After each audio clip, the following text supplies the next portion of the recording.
Good morning, Good everybody morning. from New Delhi, India, and those of you joining us from other parts of the world, including my panelists here. Thank you very much for being here at this hour of the morning. Thank you once again for joining this session, which is our sixth session of the IHE webinar. And the session today is not only about the IT, information technology in isolation, but IT as a catalyst holding the different pillars of hospitality. So in a hotel, as you know, there are those very thick pillars. So I would say that IT is holding so many departments as a pillar and putting the hotel together. And of course, one very big pillar over there would be, supporting the food and beverage in a hotel, or it could be a standalone restaurant also.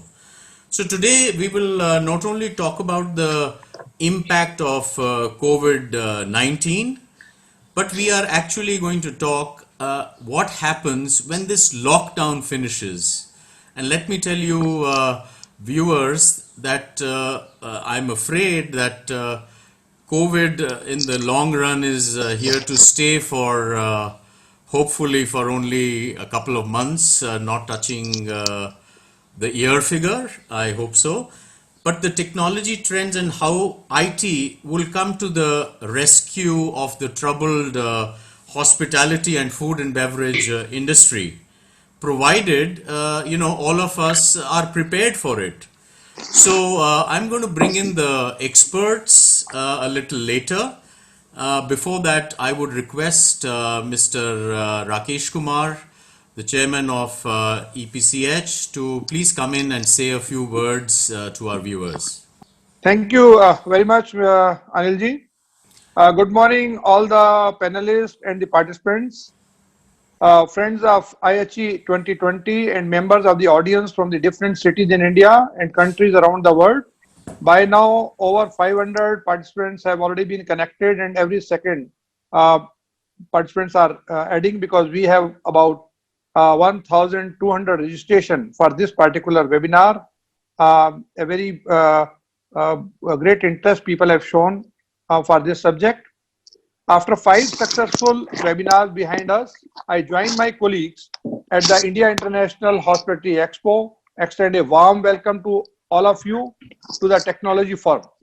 The importance of this forum cannot be understated because technology, especially artificial intelligence or say AI, will play a definitive role in enabling the hospitality sector make the transition to keyless check-ins, interactive smart tables, and contactless room service dictated by the new social distancing, or you can say the physical distancing norms that the world has come to accept as new normal. With health and hygiene becoming the paramount concerns of the world in the COVID-19 era, it will be difficult for hotels to go back to the time when you were greeted upon entering with a Mala Tika Arti, when servers would come you to at a restaurant with little books and passed off as menu cards and then actually wait on you, and when room service meant your order would be laid out for you in your room by the delivery person. So now things are different. Friends, today there is much excitement in the hospitality world about artificial intelligence, about digital access control system, which are going to drive the keyless world, about in-room automation integrated with the voice technology, about data analytics to analyze and understand guest behavior, and about neural networks and machine learning, which promise to enable a degree of predictability in our dangerously unpredictable world. All this may sound like science fiction, but when you are confronted with the challenge of introducing social distancing in kitchens or at breakfast time or for re-engineering your restaurant menus so that they are in sync with your leaner kitchens, or when you have to make room service contactless, you will have to be on top of new technology and harness them to change your world. Are you prepared for this challenge thrust upon by COVID-19 pandemic? Mr. Anand Malhotra has a lot of questions from the panelists, and I'm sure that he will address all these questions to our eminent panelist, Mr. Harish Chandra, CTO, Sarovar Hotels, and co-founder, Global Hospitality Technology Professional, GSTP, Mr. Shiv Kumar Mehan, COO, Layar Hotel Group, Mr. Veer Vijay Singh, Managing Director and CEO, Trans Hotels, whom all of you know from his long innings at the Taj, Mr. Mubashir Sahab, again a hospitality sector veteran and Managing Director, New Way Hospitality Canada, Chef K. N. Vinod, all of us know him, founder, Indique Restaurant, Washington, DC, and Culinary Director, Rasa, and Mr. Himanshu Kaul, who is a name of Recon and in the AI community and is the Chief Strategy and Innovation Officer, Smart Being USA. These gentlemen will in the next 1 hour some of most critical questions confronting the hospitality sector today. And I would also ask the participants to please raise as many questions they can in the QA format of this webinar. We have thus far had 5 such instructive and informative webinars which are being conducted under the banner of the India International Hospitality Expo, IHE 2020, India's largest and the most attended B2B hospitality show presented by the India Expo Mart Limited, Greater Noida. I'm sure the technology forum will result in a slew of actionable ideas that the world badly needs today. We don't claim to be revolutionaries, but we definitely are solutionaries. Wishing you the best, I invite Mr.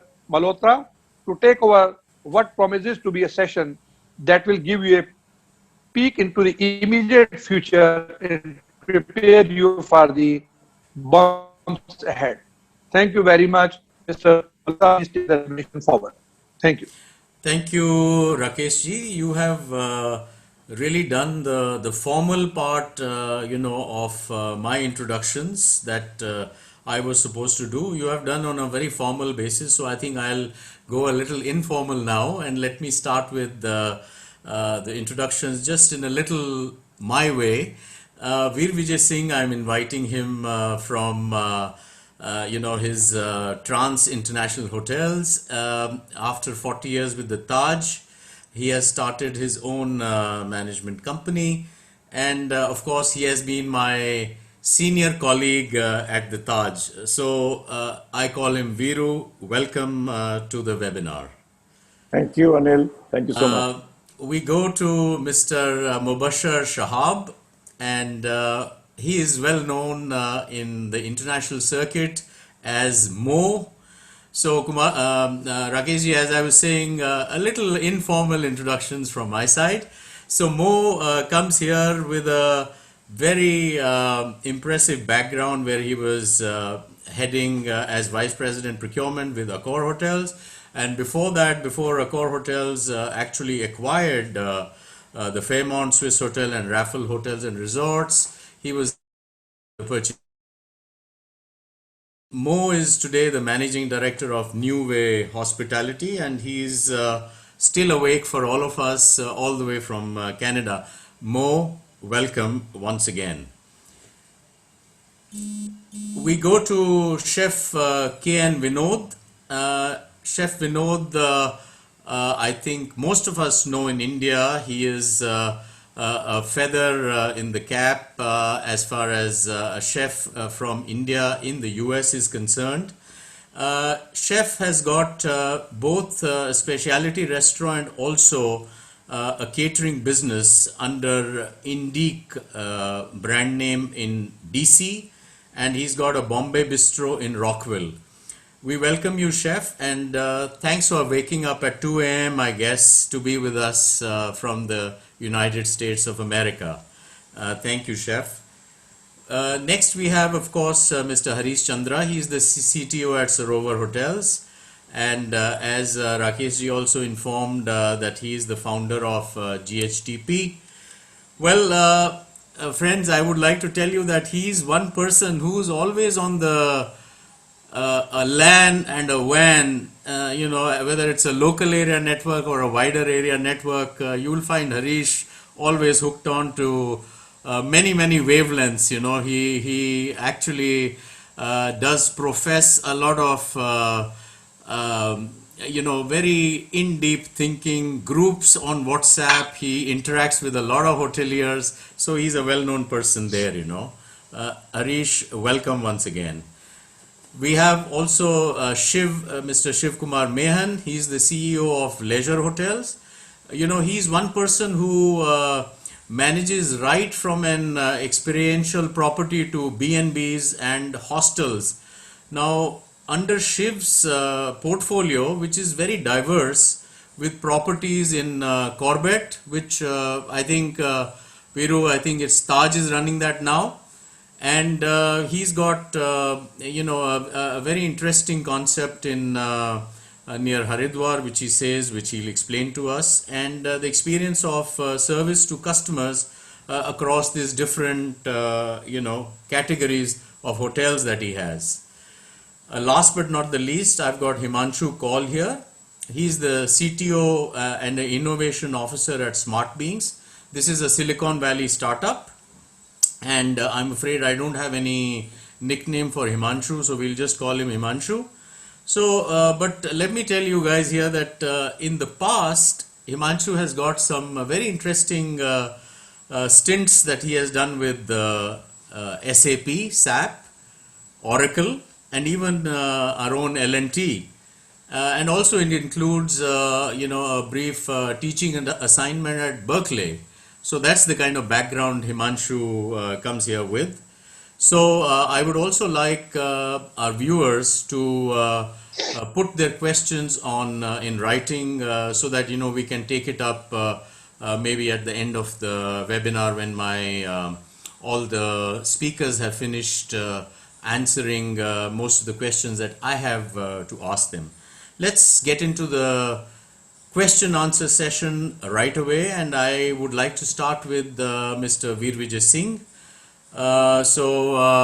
Viru, if you're ready, my first question to you is that you are, I would like to call you a hotelpreneur now, away from what you were doing earlier.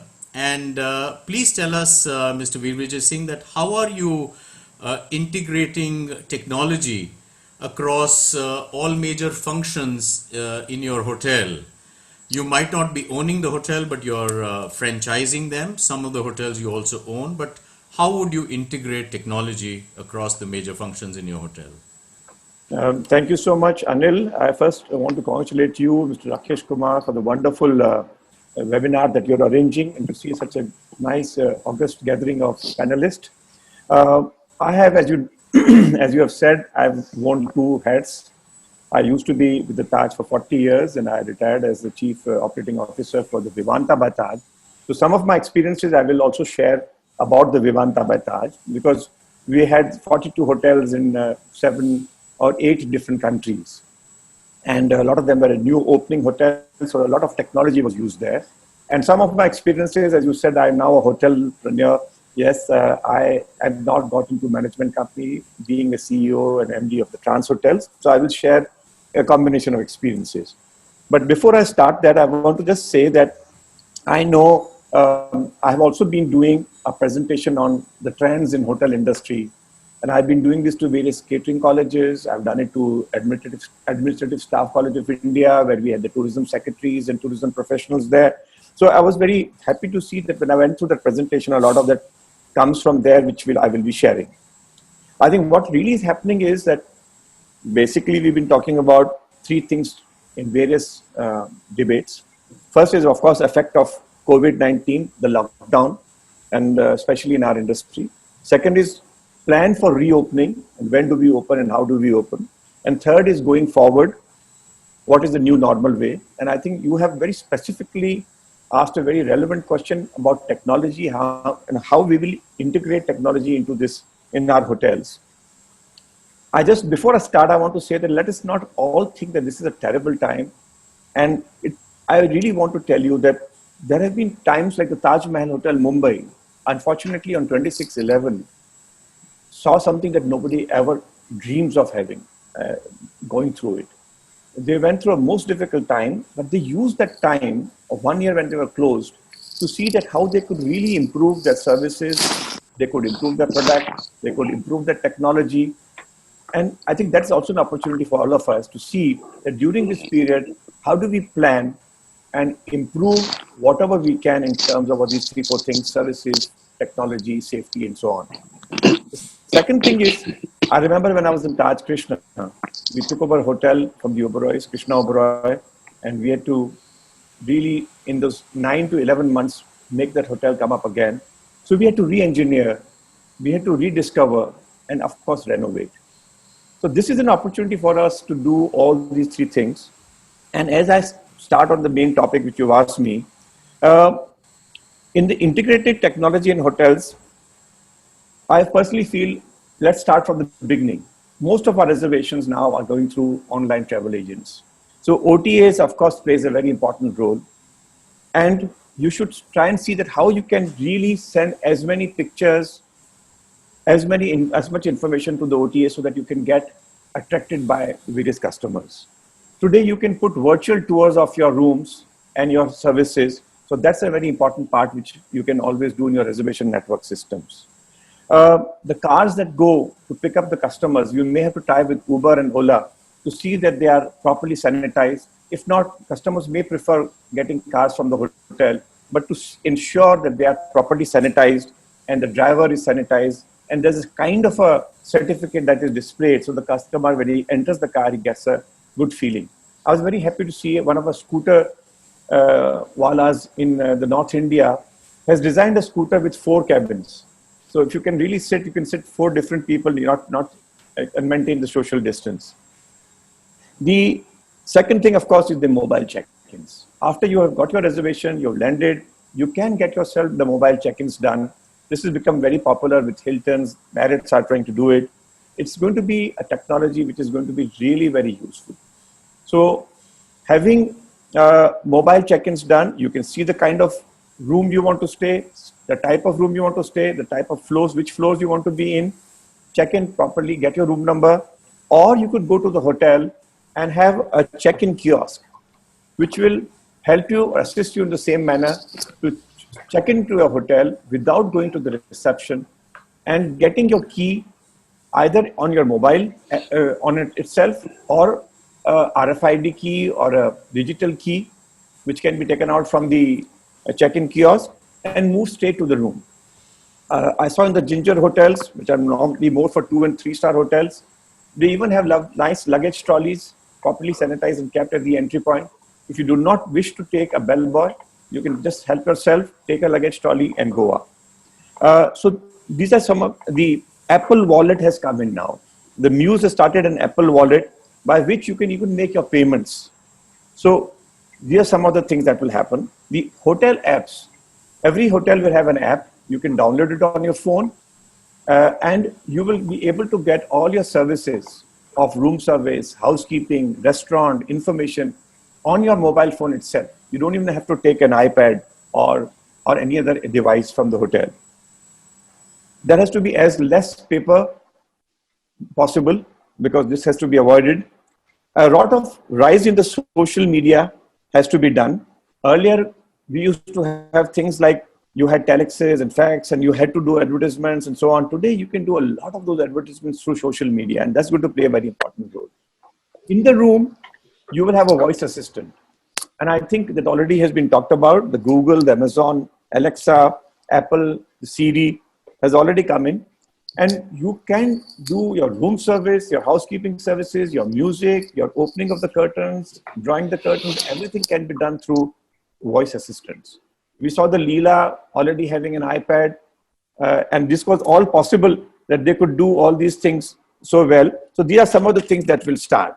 So, Vijay, don't mean to interrupt, but on another note, I wanted to ask you that, what are some of the biggest things that you had to unlearn when you came from the Taj to integrate technology and replace human interaction in your hotels? Can Okay, so you to let us I know about understood that? your question, and let me say that I'm an old traditional hotelier. For me, I personally feel that the interaction of a staff is far important. But yes, there was a time the Taj had something like 5 people to a room. So when I had 650 rooms, we had something like 5,000 staff in Taj Bombay. But the changes that have happened when I went into the Vivanta, we came to one room to 1.5 ratio. Today, the ratios have come down to 1 is to 0.75. Now, what are the changes? Yes, earlier there was this thing that we always had a lot of staff coming to the customer and talking to them. That today we realize is becoming obtrusive service. You do not have to have every time a customer being disturbed by staff. Escorting is something that has gone away. There was a time everybody was escorted to the room, and the guest was told about that this is going to be your minibar, and this is your telephone, and this is your so on and so forth. All that is now moved out. You do not require that. You don't require custom guest relations officers and PR executives. You do not require lounges. You do not require business centers. You do not require the old 24 hours attendance in the gym. You could have a late night, people just go to the gym and can do it themselves. The airport reps are not required, and you do not have customers to be brought in. So these are some of the things that I've noticed is changing. And I think as time goes ahead, we have to understand that technology is going to play an important role. But for me Okay. personally, in India, we have enough people, and we must take care of the jobs, and we should see a very nice balance between technology and human interface. Thank you so much. Thank you so much, Veer Vijay. Let me now move to my second participant, Mr. Mubashir Shahab. Mubashir Saab, I would like to ask you that considering that you are actually helping so many hotel manufacturers oblique suppliers across the globe, who actually wish to come from the local scene to a global international scene. So you have your speciality there. What are some of the most technologically advanced products for the hospitality industry that you have seen in your in your many years of experience? Thank you, Anilji.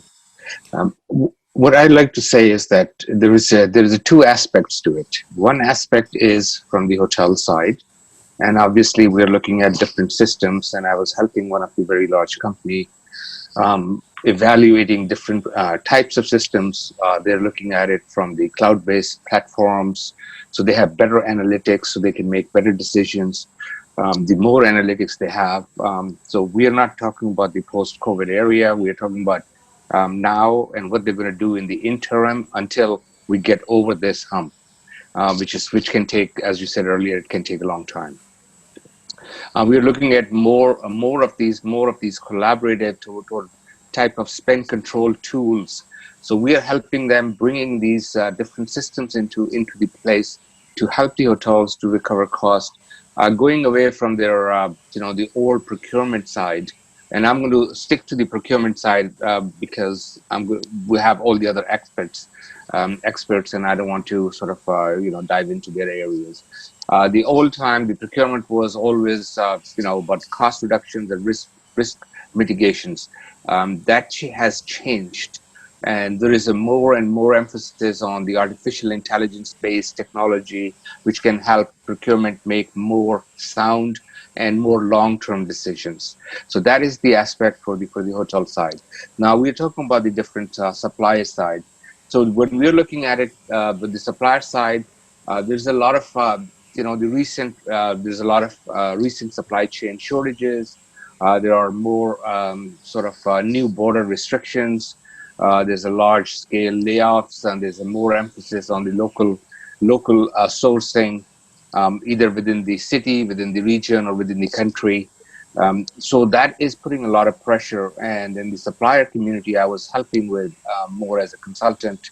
After enjoying my semi-retirement for a short period of time, what we are seeing is that you really have to win from a lot of different areas, and not only from the product quality side, but you also have to win on the pricing side. And then, as I said, there's a lot of sort of unknown factors at this time, which we don't know what it's going to look like 6 months down the road or 3 months down the road. Um, right now it's a kind of a blame game between the countries. So we really don't know. So we're trying to mitigate all those sort of, I would say, doubts which a lot of these suppliers have. So there's a lot of pre-planning going on right now. How are we going to do it? Which country is going to supply, or is going to be able to supply to which country, and so on, and what are going to be the restrictions on them. So it's a loaded question, and I'm sorry I don't have a clear, concise answer because there's a lot of unknowns in that side.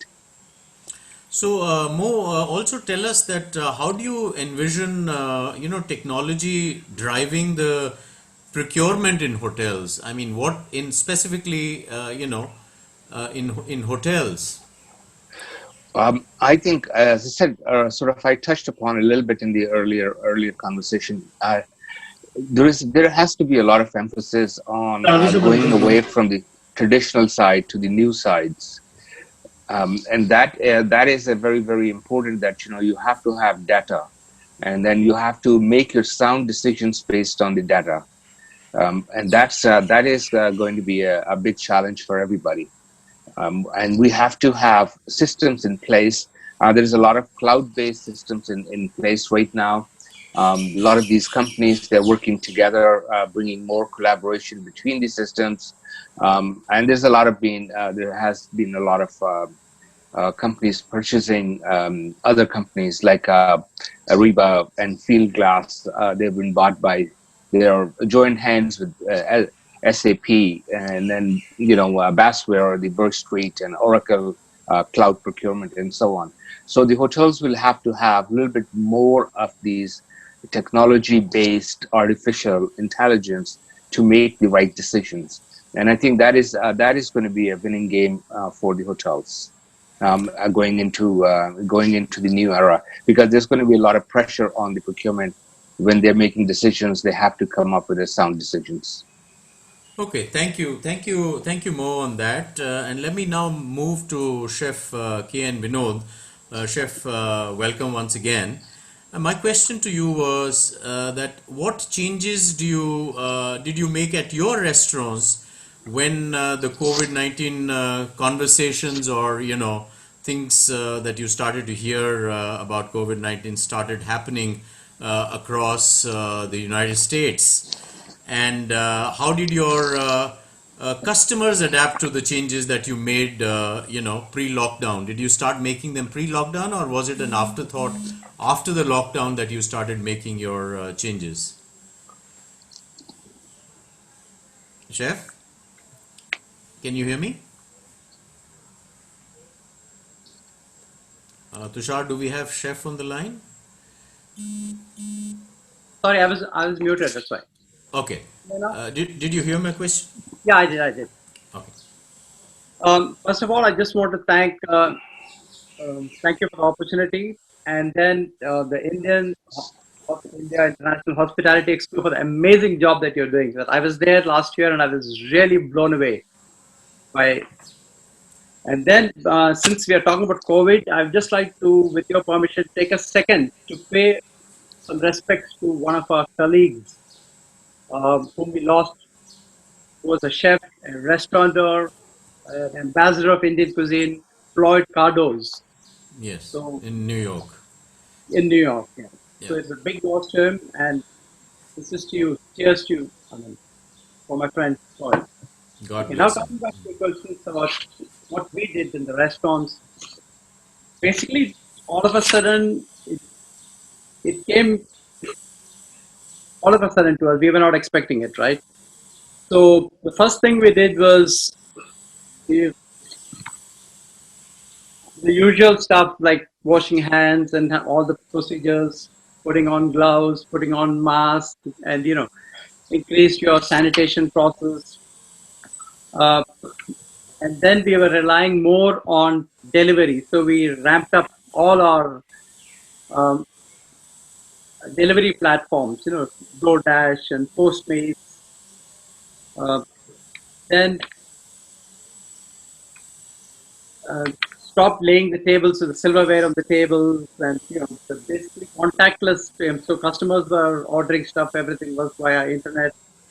Um, we had a curbside pickup, so when food is ready, people can come and go.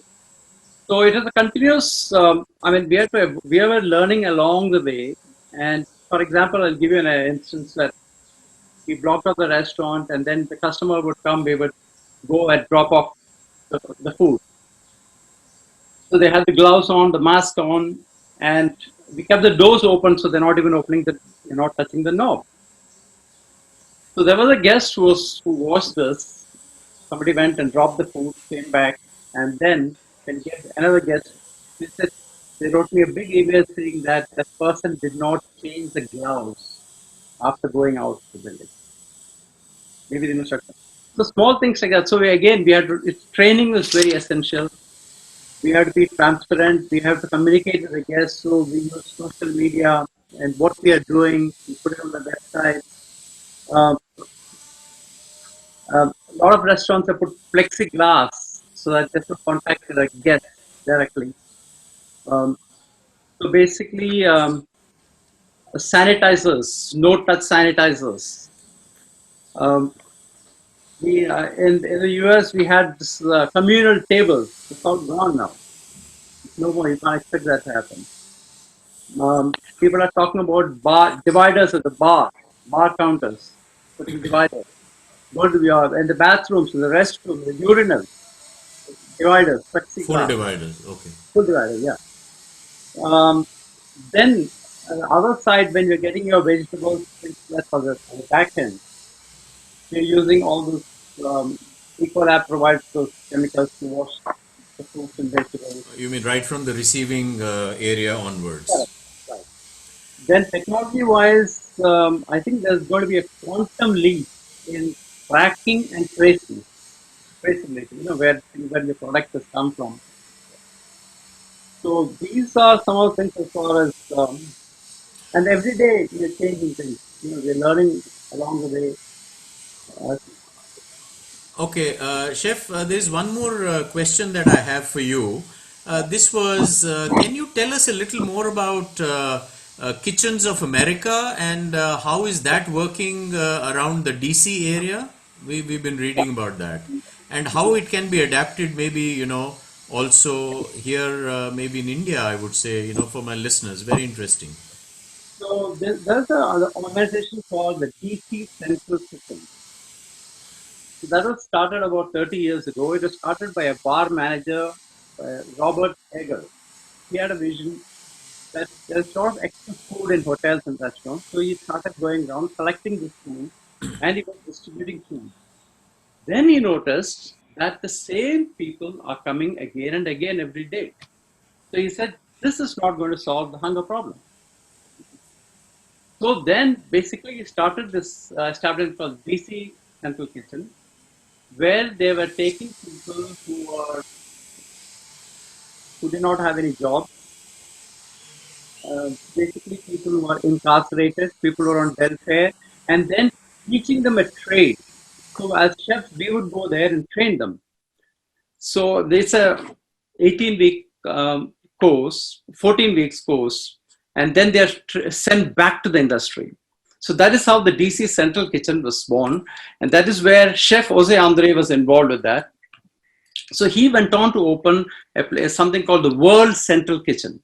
So again, basically World Central Kitchen is, again, using the power of food, to strengthen communities. So when there was any crisis, so he would go to different countries where we would go to Albania, Bahamas, Colombia, wherever there's a problem, he would go, they would serve food. So now under COVID, they've started a hashtag called Chefs for America. So basically what he did was, he is feeding people in hospitals.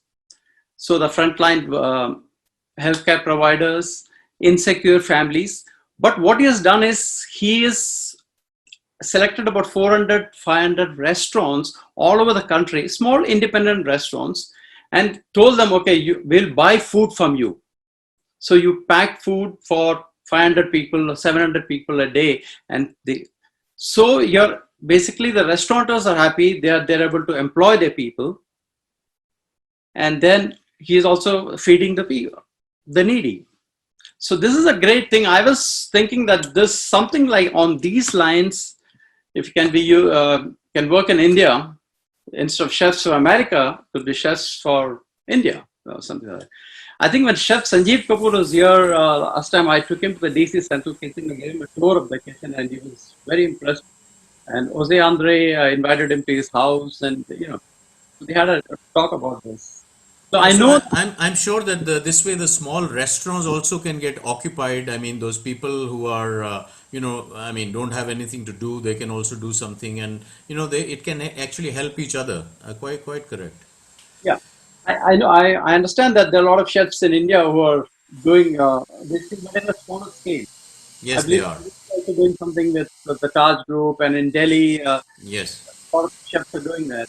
But yes. something on a major scale, because a lot of these are supported by big foundations, Clinton Foundation, Obama Foundation, with big foundations, and then a lot of celebrities from Hollywood and things like that. So they're very well funded. Okay. Something. Thank you so much. Thank you so much, Chef, for explaining this. Let me go to my next panelist, Mr. Harish Chandra. Harishji, I would like to ask you that considering that the world, really away from just hotels, the world has been pushed towards working from home and virtually. What challenges did you face with this, in a company-wide transition? Can you tell us more about that? And thereafter, I also wanted to, ask you. There was one in one forum you had written that you wanted some of the property management system companies to reinvent a couple of things for, especially for hotels. So I'd like you to tell me about that also, Harish. Thank you, Mr. Malhotra. Thank you, IHE, for giving me opportunity to speak here. It's a great platform. You connect so many hoteliers, business partners together. Really appreciate this effort. Let me tell you my views here. Our industry started with bed. Later on, we added bath to it. Then we added breakfast to it. Then we added banquets to it. So a lot of B's we have added in our industry. Then what happened is we added a lot of technology B's like blockchain, bots, robots, business analytics. A lot of B's have come in our industry. And all of a sudden, after that, what happened is after A, B, then was D. C was missing. D is disruption. Your OYOs, fab hotels, technology companies, Booking.com, Make My Trip, they have disrupted our industry. I don't want to name any chain, but today biggest chain has got how many rooms and their history is only 7 years, and biggest chains of India after 100 years are not able to make 100 hotels. So disruption has disrupted everything. Among this component of B, C, B and D, what was missing was C, which is now Corona, which is hurting us. We were in a very big speed to go up, go up, go up, and now things have really changed. It is a very unprecedented time, difficult and strange time for our industry. Let me also give you some statistics which I was collecting this morning, which will be interest of all of us. The overall revenue of Indian hotel sector is expected to decline by approximately 90,000 crore in 2020, reflecting an erosion of 57% compared to last year. RevPARs in the organized segment are expected to decline by approximately 58%. Occupancy is expected to decline by 31.6%. Our organized hotel sector is expected to have a loss of 40,000 crore. This is very difficult time. Coming back to your question, what I feel is work from home needs special security architecture, home to office, cloud, security at endpoints, laptop, PCs, systems. At office, we have got firewall, we have got a lot of virus updates, a lot of security is inbuilt, security layers are there. But generally, most of the organizations focus on connectivity and tunnels like VPN, CASB. If you don't know what CASB, it is Cloud Access Security Broker, which acts as a security layer in between cloud applications. But without having control at endpoint, they all are useless. Once on internet, it is open to hackers. Another point is, what if user is accessing critical application and saves data on laptop or systems and take a copy? There has to be a control to regulate all these challenges. Cloud access security brokers, also known as CASB, acts as a security control point for cloud applications. Going beyond security, it is essential to quantify productivity of users, to find over underutilization of applications, saving on optimization of licenses or user. You can check whether the user is actually working, how many hours he was on application, what he did, what was his productivity. You can do his complete appraisal. Work from home can also help in reducing cost of operations by assuring that maximum workforce can work from home. TCS has decided 75% of their employees post-COVID will also work from home. Work from home has also reduced automation. Now, at offices, we have got a lot of security layers. Everything is safe, your Wi-Fi is safe, your systems are safe. But at home, we have to really make sure that data is secure, safe, effectively used, and all the resources are utilized properly. Now, coming back to other things, Mr. Vijay Bir Singh has very well told about hotel systems and how our technology will change and shape in future. From high tech, it is a time of touchless, contactless. No one will like to touch anything. Your menus in the room, everything is going to be QSR. There will be no magazine in the room. What if guest can open door lock using his mobile? What if lifts can take voice command to go to their floor, and in between it will not stop if any guest has pressed a button? Say, I'm going from ground floor lobby to 10th floor. Anyone else has pressed, say, on third floor, it should not stop there. Social distancing is very important now. Let me tell you another thing. What I feel is when a guest starts from his home, example, if he can wear a PPE, personal protection layer, if he goes to a taxi, he takes a temperature of taxi driver. Taxi driver takes his temperature. Say he goes to airport. In airport again the same thing happens. Then all this data can come in one place so that we know the guest or passenger. We know our customer. So KYC can also be there very effective for the guest, so that we know that this guest is not spreading COVID in hotel. We are just thinking how to create a good picture, rosy picture, so that our hotel is safe. But we should also think something how we can make our employees safe using technology by doing an interface of exchange information between travel agencies, airlines, hotels. Thank you.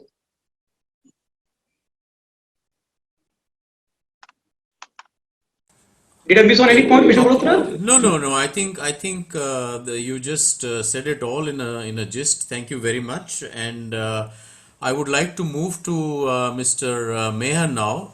Mr. Shivkumar Mehan, I have one question for you.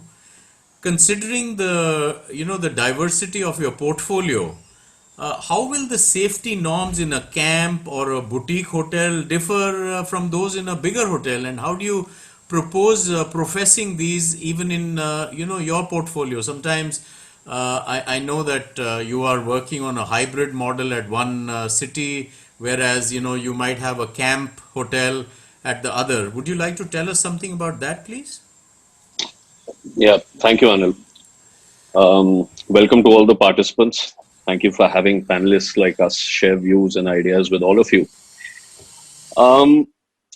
I think I won't say much about what the situation is, and some of the esteemed panelists have already mentioned quite a few things in terms of basic norms, in terms of basic IT technology that would actually come into place.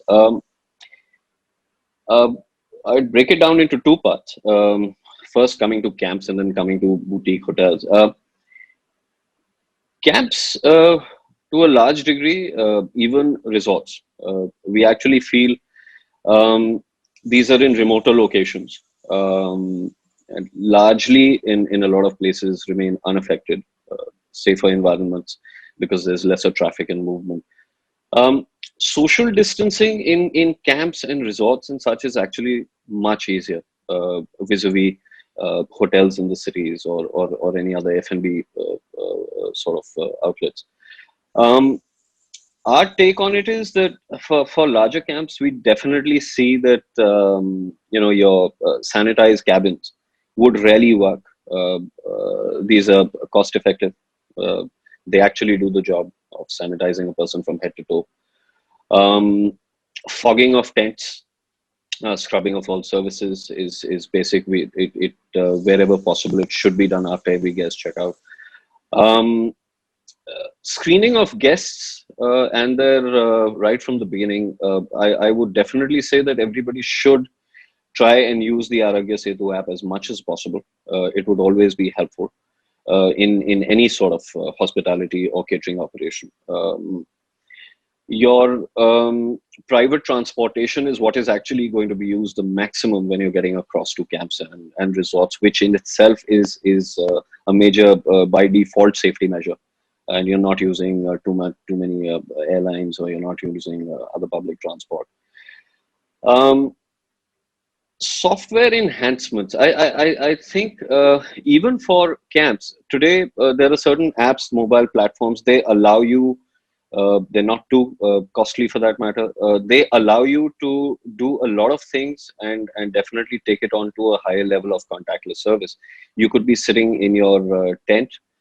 You can view your menus. There's softwares, for example, options like Gdesk, etc., which one can use to put in your requests wherever you might be. You don't need to call on people. You don't need to pick up your phones. You don't need to do anything of those sorts.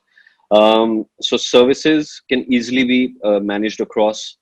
The escalation matrix can always be managed where a service has been requested, and you know what sort of time it's being taken and what is the escalation matrix. People can follow it up and make sure that efficiencies of service are delivered.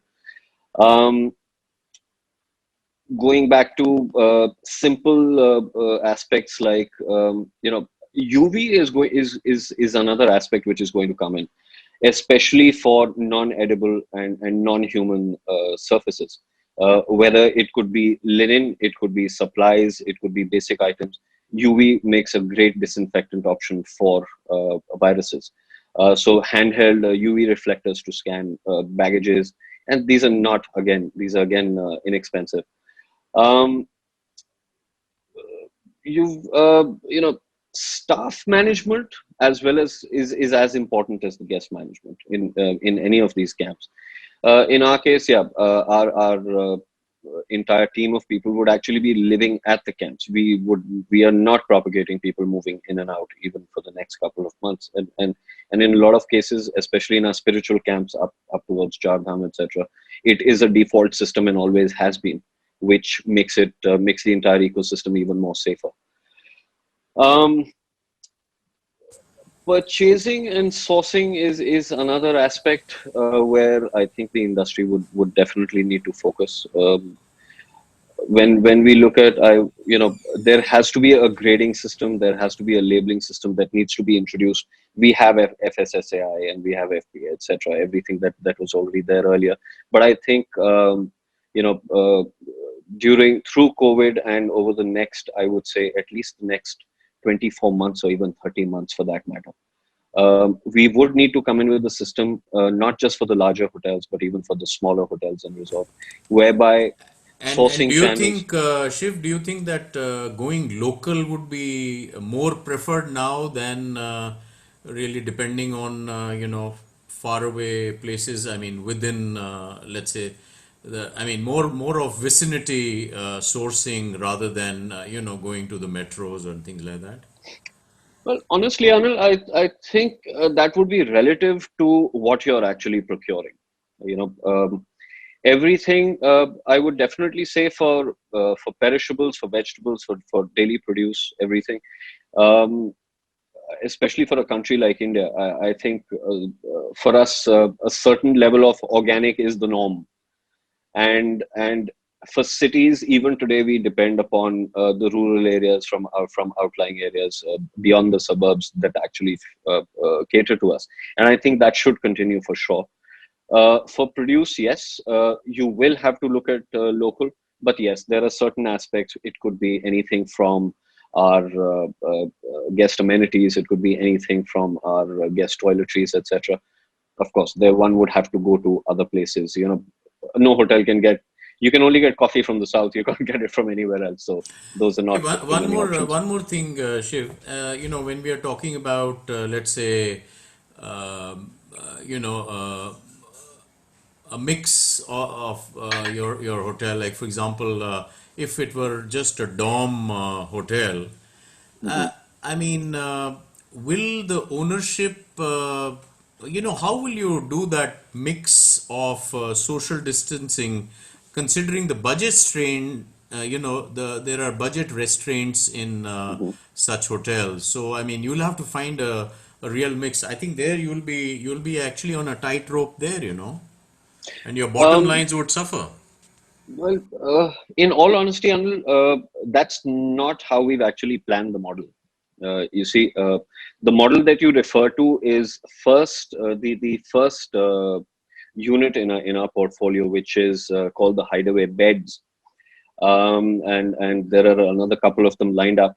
The entire model has been developed around a complete, what you might call, cost efficient but full delivery model.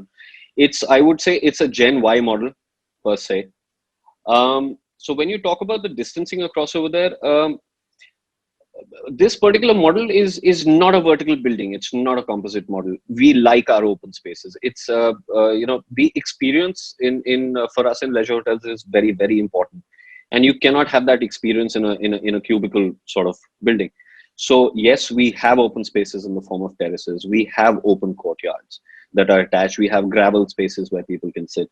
Um, so this particular model is actually a hybrid. We offer rooms also at a very, very, I'd say, price comfortable point. The services are efficient, basic, and when it comes to the dorms, like I said, we have. It's not the standard hostel model like what everybody thinks. These are basically high-end dorms. You're talking everything from an 8-inch spring mattress to air-conditioned dorms, and the washrooms and everything have been done more on the lines of European hostels.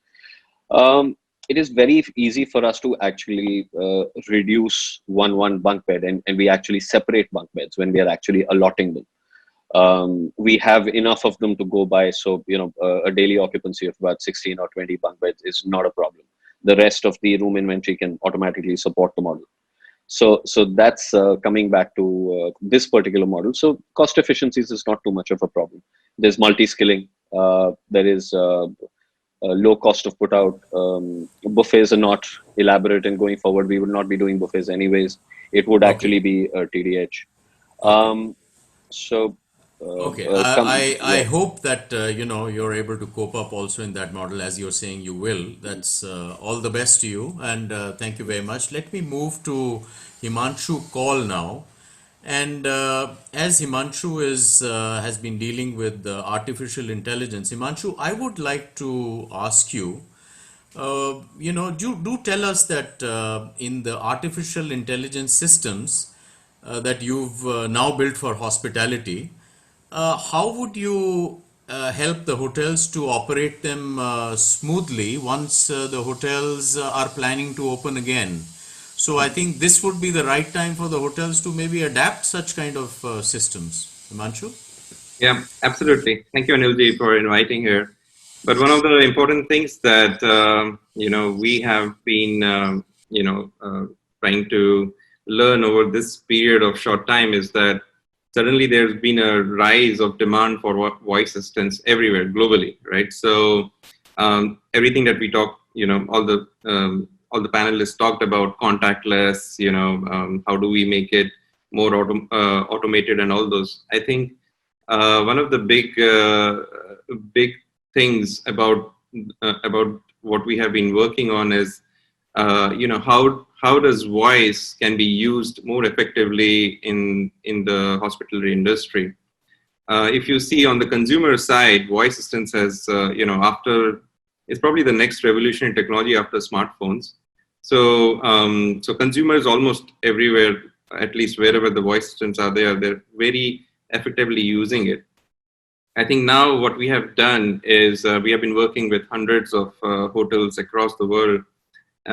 We believe that voice could be a very interesting area wherein it can enhance the guest experience, it can enhance the guest engagement, and of course the whole contactless thing.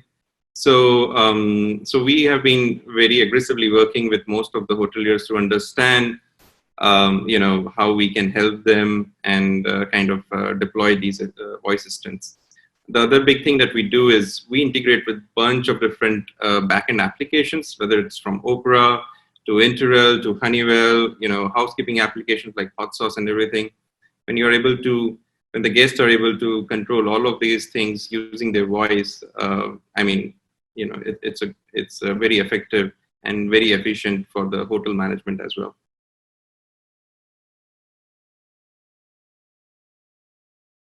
Sorry, Anilji. Yeah. In the hotel, my next question is that in the hotel verticals, do you have scalability in your module? Because you see, maybe a lower end hotel is not using Opera, but he might want just a basic system where he has got access to maybe 2 or 3 interfaces. Like a bigger hotel might wish to just interface everything in the back end. Yeah. So is there a model which is in terms of affordability, I'm saying, Yeah. can artificial intelligence be made more affordable to budget hotels and not only the leisure hotels or the bigger hotels? What is your take on this? Yeah, I think artificial intelligence as such, I mean, it's a very broad topic, but some form of it already exists. Like, I mean, almost every hotel does use some kind of a chatbot. Everybody has developed their own hotel apps and all those, a lot of hotels also have tablets. But if you see, to be honest, and we come from academics and we come from the technology background. So we always like to do and understand and do a lot of research before we do something. So, and we realize, so we have spoken to some of the biggest hotels and, and also budget hotels as well. Everybody has a chatbot, they have the hotel apps, but if you, to be honest, you ask any GM or if you ask any property owners, the adoption is less than 5%. In some of the hotels, we have seen the adoption to be less than 1%, right? I mean, the challenge there is it's great to invest in some of these technologies, but we, as a hotelier, you also need to understand and realize quickly whether it is working well or not, right? In the current scenario, what we see, and as we have been talking about the, life after lockdown, and as Rakeshji was mentioning earlier, you will probably not see guests, the guest coming in trying to hug or, shake hands and all those. I think even in our natural daily lives, I mean, I walk around and, people actually don't want to touch me. They just kind of move away, kind of side to me, right? So more and more those kind of things are happening. Also, what I believe, I think the new technologies that we're going to see is more of, as I think Shiv was mentioning that about the UVC and the fever thermal imaging through facial recognition and all those kind of things. I think those are going to be pretty big. And again, voice assistant is not that expensive. The only challenge that we have seen is consumer voice assistants. Most of the hotels are not deploying is because of the number one is the privacy reason. So that was one of the reasons why we had to go back and figure out a way. How do we, how do we solve that privacy issue? So some of the other, yeah, go ahead. Okay, I have 2 more questions for you. The first question is that, with the relevance to COVID, have you made any progress on giving new features or something to your voice assistant, which is more COVID friendly, or to help the get this scare out of the customer from the COVID point of view? Is there? Yeah, I think more importantly, when things open up and the businesses open up, I think the guests or even customers, they need to be assured that the property is safe to walk in, right? I think it's going to be a norm everywhere to see, people will feel confident if a hotel has, a property has deployed some kind of security measures, like whether it is kind of a fever thermal imaging that we are currently developing and almost developed on that part. So with Woohoo, we can actually understand whether somebody is, if he is having a fever, you could actually tell them, or somehow restrict them, right? So I think those are some of, and of course, some of the things that we have been working is also on the telehealth side. The moment somebody falls sick or he's complaining of any kind of health issue, they should be immediately able to connect to some kind of a doctor as well. So if it's not available in the property somehow. So those kind of things we have been actively working on. So yeah. Okay. And when it comes to this particular hardware, Yeah. is it's totally touchless? You can just speak with it, and you say that it doesn't have any privacy issues?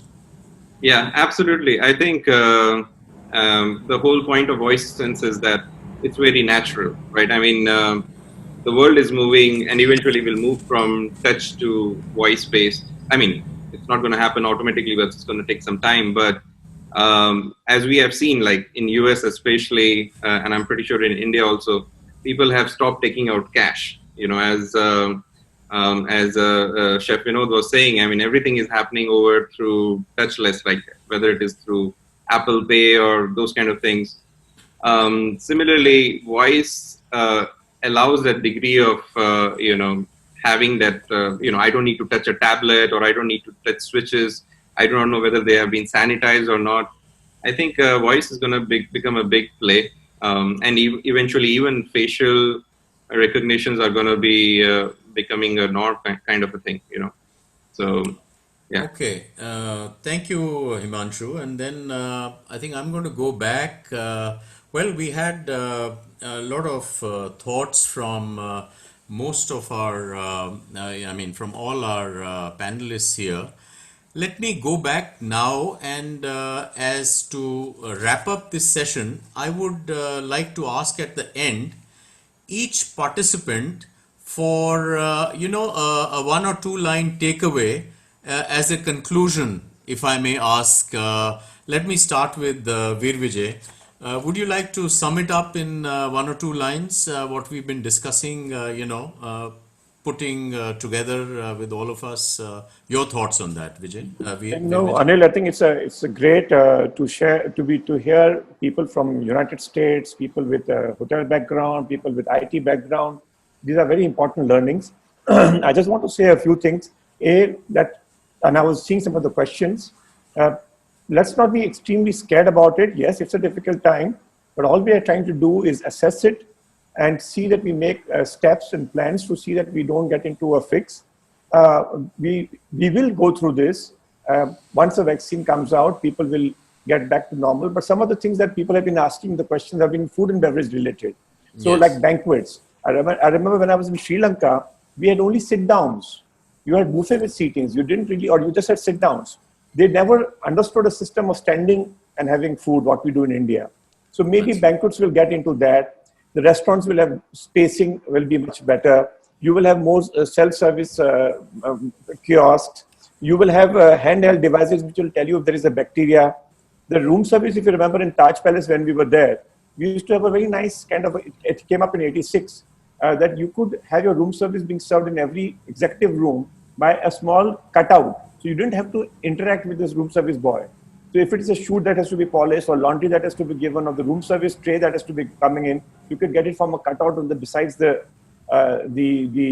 door. So these are some of the things that will happen. I personally feel we as leaders, just end in 30 seconds, we as leaders need to play a role of being positive. And Yes. if we are getting too scared, we will be scaring all our owners, we'll be scaring our staff, we'll be scaring our guests. I can assure you things will improve. It's a matter of all of us coming together. Being prepared is very important, but things will go well. And you will see in the next 3 to 6 months, things changing for the positive. Thank you. Thanks, Viru. Thank you very much. Let's go to Mo and ask him for his views. Mubashir Saab, would you like to sum it up? Um, And sorry as for my keeping you awake till that's this okay. hour. That is okay. Uh, I have the very similar thoughts because I think you can always dwell on negatives, but the end of the day we really have to look at the positive sides. And yes, there are a lot of negative things happening. Yes, there is a low demand. There is supply issues. There's all kind of things happening. The hotels, many of the hotels companies, they are they're having difficulty surviving, and but they're also looking at a lot of alternatives. What else can they do? Sometimes we all have to go through these things, and the businesses have to really think about it, the innovative ways. And we are finding it in my recent discussions with some of the hospitality leaderships. Uh, it just brings them back, and they're out of the box thinking, and they are looking at ways how can they really work out, not only now but even the later stages. Some of the hotels, if they can financially viable, what they're trying to do is they're trying to clean their hotels, they repair everything what they can do without adding a lot of major new infrastructures, but they're trying to do a lot of different things. And some of the governments are helping, like in Canada. The government is giving back 75% of the wages to the hotels, or any business which are bringing back their employees. So it's better than going on the unemployment insurance. So the hotel are utilizing those assets, and they just have to be kept busy, and they have to work under the new whatever the new normal circumstances are with the social distancing and everything else. So there's a lot of positives coming out of that aspect as well. So I think that we are going to come out as winner at the end. It is temporary, and there is a light at the end of this tunnel, whatever time it's going to take. So, Right. Thank you, Mo, for your views. Let me go to Chef Vinod. Chef, a couple of lines from you as a sum up, please.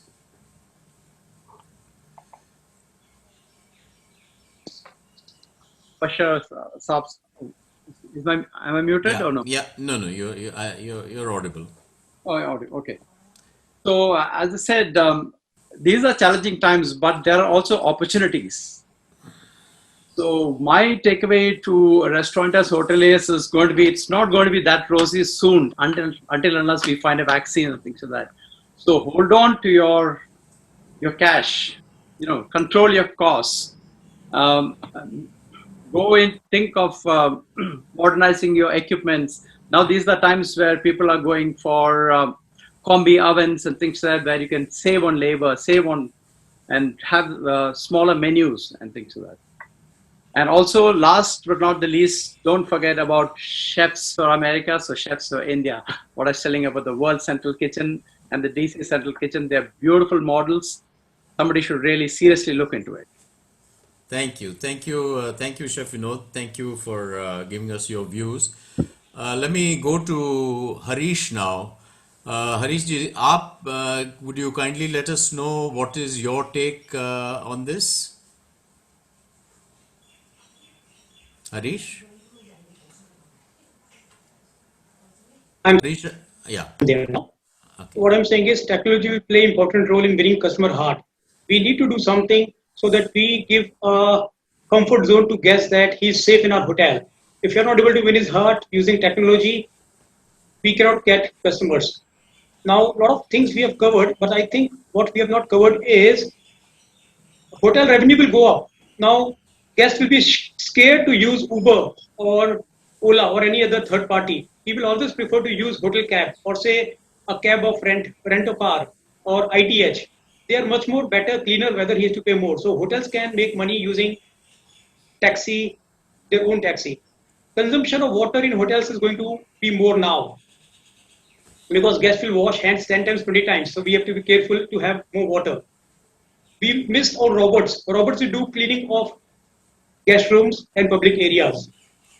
The concept of BYOD, bring your own device, will be implemented. Earlier it was not so popular. Hotels used to provide their own iPads, but that will be a passe now. Few companies have started using bands, a band for maintaining social distancing. So if two employees are close, it will automatically vibrate. It is already implemented in countries like Philippines and Singapore. We have Arogya app, so they have something different. Now, major expenditure of hotels will be on some of costly expensive items like sanitizing tunnels, your CCTV cameras which can measure body temperature of a guest.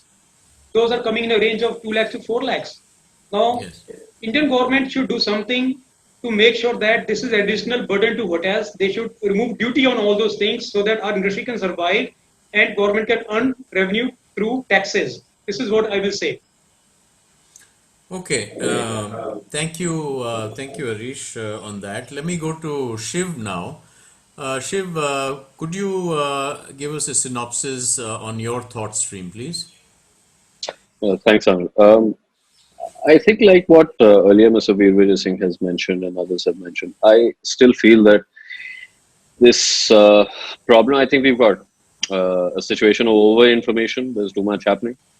Go back to the basics. Don't worry too much. It's just a couple of months. Things will start coming back to a certain level of normalcy. There will be a new normal, of course. We expect that the hotel and the catering and the F&B industry should start bouncing back by next year, and we should be well back by next year on track to where we were supposed to be. Um, Having said that, the only thing I can leave everybody with is utilize this time to improve, to innovate, to reevaluate what you've been doing in the past.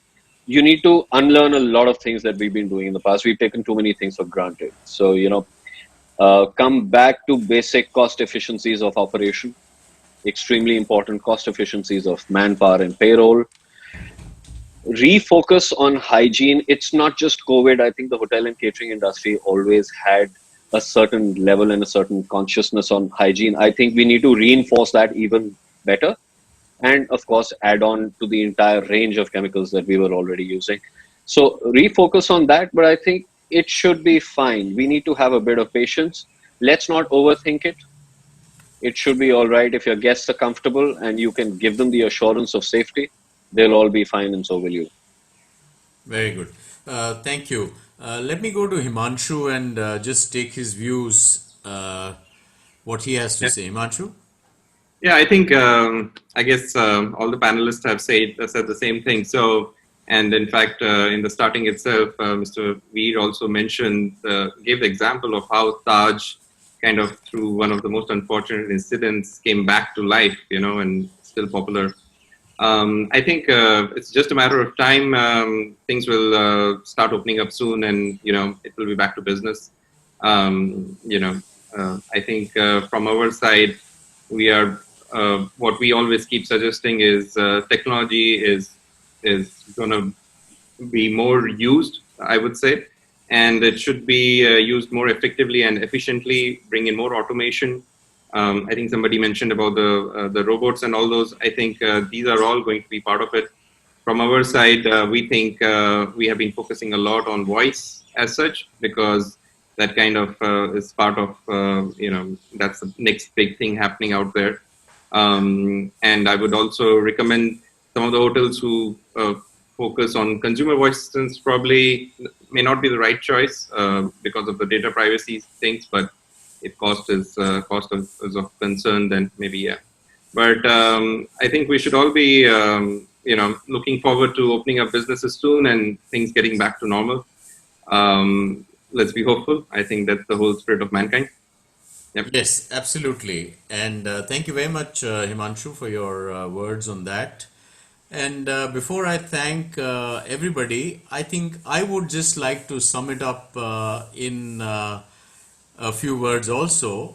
Well, let me tell all our viewers today and everybody in the panel that it's a fact, we are here to stay. And if we have to thrive, we have to become tech savvy. This is the way I would say it. And to become tech savvy, this is the time. Do it now. To win back your customer trust, you have to invest in technology, and I would say do it soon. So stay safe, stay home till this lockdown is over, innovate, and get technology into the system. I would like to thank all the panelists. Thank you, IHE. Thank you, EPCH. Thank you for organizing this, and all the viewers who took time out. And of course, a special thanks to my overseas guests who are here. I think it must be past 3 a.m. in the morning. Have a good morning, rest, and thank you very much for being here. Bye bye.